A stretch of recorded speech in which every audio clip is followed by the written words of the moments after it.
Voilà, bonjour à tous, bien-aimés, mes chers frères et sœurs, nos amis aussi qui peuvent nous regarder sur la chaîne YouTube. Je vous salue fraternellement.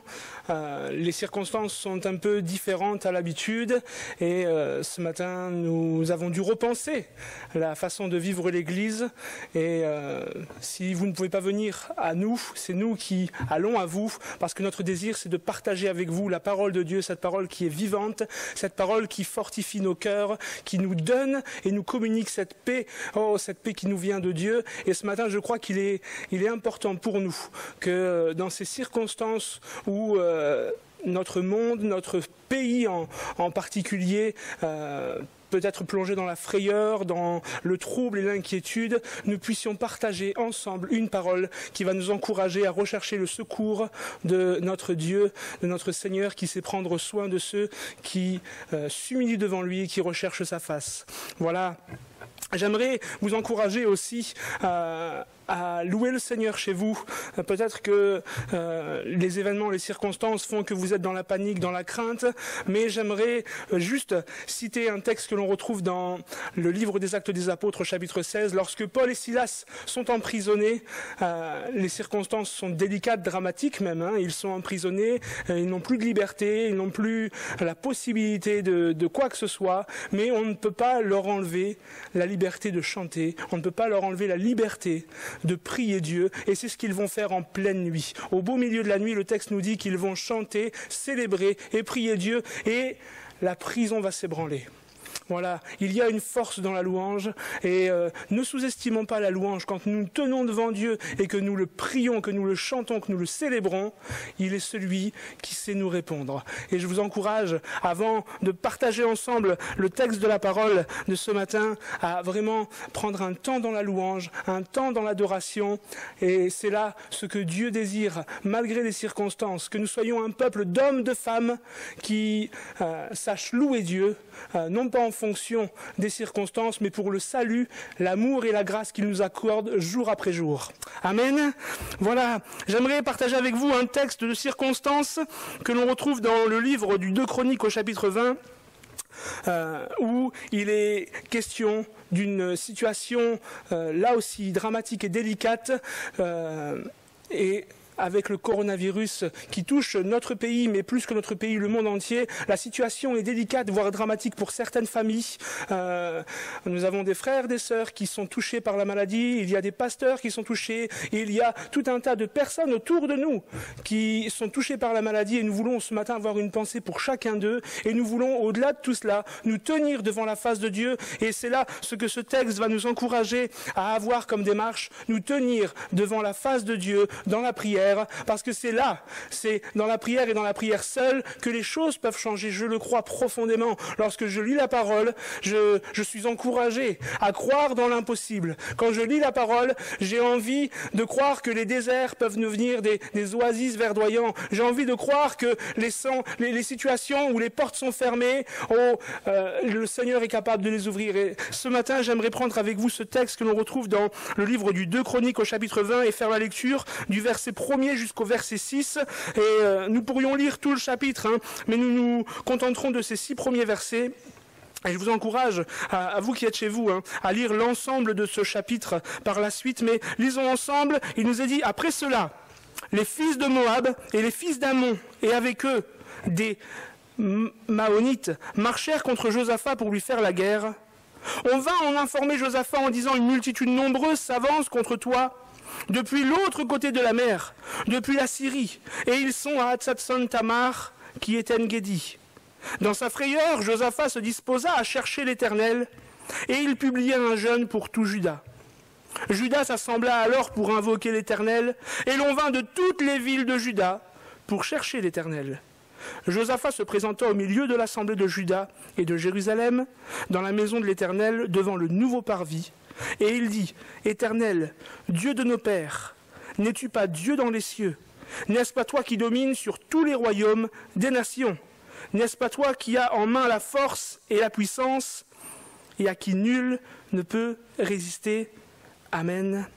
Amen. » Voilà, ce texte nous dit que La situation se complique pour Josaphat. Au chapitre 19, on apprend qu'il y a des réformes qui sont en train d'être mises en place et le roi est là en train de gouverner, en train de régner comme il le peut et un peuple nombreux s'avance contre lui, contre le pays d'Israël, pour l'assiéger, lui faire la guerre. C'est une situation dramatique. Et la situation actuelle que nous traversons est dramatique. Ce n'est pas un ennemi qui s'avance contre nous pour nous faire la guerre, mais c'est ce virus qui, à l'heure actuelle, nos chercheurs, nos scientifiques n'ont pas encore trouvé le moyen de l'éradiquer. Et c'est vrai qu'il a déjà causé beaucoup de ravages. Et il nous faut être vigilants afin que ces ravages ne s'augmentent pas. Mais la situation est dramatique.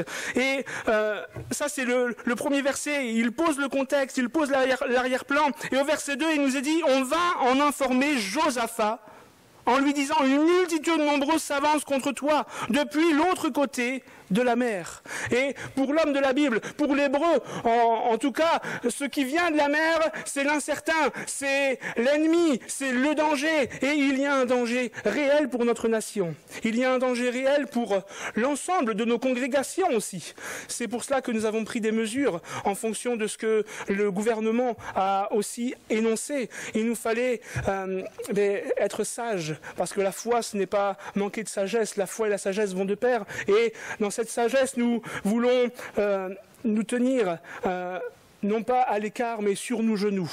Nous voulons nous tenir sur nos genoux. Il y a cette annonce, on en a informé Josaphat que l'ennemi s'avançait, une multitude nombreuse s'avançait pour lui faire la guerre. Et ce virus s'approche, ce virus s'avance, on ne le voit pas.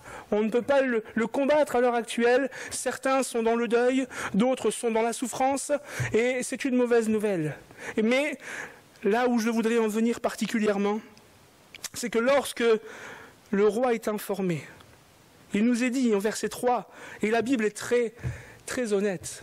La Bible, c'est un livre rempli de témoignages d'hommes, de femmes qui, tout comme nous, même si leur rang social était différent du nôtre, ont vécu les mêmes situations. C'est vrai que nous ne sommes pas en temps de guerre, nous sommes en temps de pandémie, mais la situation est effrayante.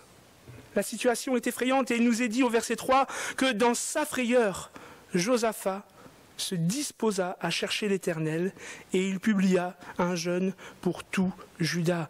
Dans sa frayeur, dans sa crainte.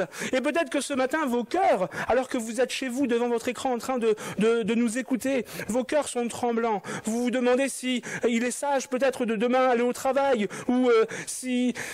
Je ne sais pas les questions qui se passent dans vos têtes. Mais il peut y avoir un tas de situations effrayantes. Et celle-ci en est une particulière, mais nous voulons prendre l'exemple sur cet homme. Il a fait des erreurs, mais il a fait cela qui était malgré tout une bonne chose. C'est que le texte nous dit qu'il se disposa à chercher l'Éternel. Et le texte hébreu apporte une petite nuance. C'est que littéralement il y a ce mot de le visage, la face. Il donna son visage, il mit son visage contre terre, il s'humilia. Et je pense que dans ces temps difficiles, dans ces temps délicats que nous traversons, il n'y a pas pour nous d'autre position à adopter que celle de l'humilité, que celle de plier le genou, que celle de nous approcher de l'Éternel et de prier afin qu'il puisse intervenir, qu'il puisse poser sa main sur chacune de nos vies, mais sur notre pays, et plus que notre pays, sur le monde entier. Dans sa frayeur, Josaphat s'humilia. Il mit sa face contre terre pour chercher l'Éternel. Et dans ce verbe « chercher », c'est le verbe que on peut aussi traduire par « prier ». Et en grec, le verbe pour prier, c'est un verbe composé. C'est s'approcher, se tenir devant pour évoquer un souhait, pour exprimer une demande, une requête. Et ce matin, quand vous prendrez un temps pour prier, ce matin et même tous les jours de la semaine, et nous voulons faire preuve de persévérance, nous voulons faire preuve de fidélité dans ces temps qui sont délicats. Nous voulons nous tenir dans la prière, nous voulons réaliser que lorsque nous prions, lorsque nous cherchons Dieu, nous nous approchons de lui, au plus proche, parce que Christ nous a tracé une voie nouvelle qui nous permet de nous approcher du trône de la grâce.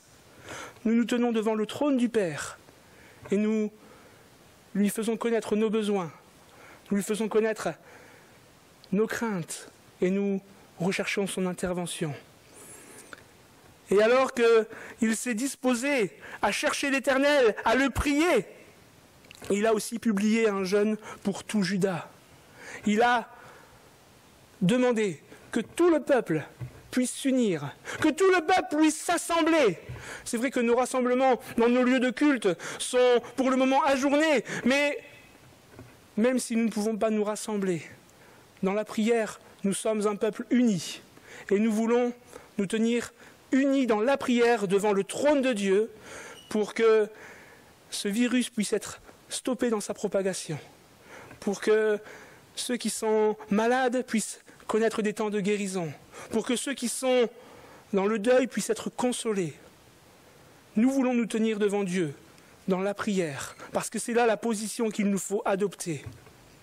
Il y a un homme que j'ai connu qui disait quelque chose, les genoux en hébreu, c'est birkaïm, et c'est la racine du mot bénédiction. Nous sommes bénis lorsque nous plions le genou et que nous le mettons à terre. Et ce matin, il est temps pour nous. Je fais des mots de la parole les miens et j'en appelle chacun d'entre nous à plier le genou, à nous tenir dans le jeûne, dans la prière, pour nous-mêmes, pour nos prochains, nos bien-aimés, nos voisins, nos collègues, notre pays, notre monde, parce que l'ennemi qui est ce virus, s'approche, il vient de la mer, il est dangereux, mais nous voulons nous croire que, comme Josaphat le dit au verset 6, « L'Éternel, Dieu de nos pères, n'es-tu pas Dieu dans les cieux? N'est-ce pas toi qui domines sur tous les royaumes des nations?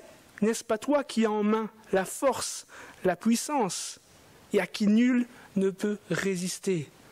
Et ce matin, ce n'est pas dans l'homme que nous nous confions, ce n'est pas en l'homme que nous plaçons notre foi, mais c'est dans le nom de l'Éternel. C'est dans le nom du Père de notre Seigneur Jésus-Christ, lui qui est fidèle, lui qui est tout-puissant, lui qui est créateur. Il est capable encore de nous surprendre. Et ce matin, sachons humilier nos cœurs, sachons incliner nos fronts devant lui et tenons-nous dans la prière, afin qu'il puisse déjà calmer les frayeurs de nos cœurs, nous consoler nos bien-aimés, avoir cette main de guérison aussi, mais aussi étendre sa main sur notre nation qui a besoin de lui. Amen. On pourrait peut-être ensemble prier si vous le voulez bien. Notre Dieu, nous te prions ce matin. Nous sommes conscients, Seigneur, oui, des circonstances et des temps que nous traversons actuellement. C'est vrai que tu es maître des temps, des circonstances, et il n'y a rien qui ne t'échappe. Tout est sous ton contrôle. Et Seigneur, ce matin, nous voulons nous humilier devant ta face.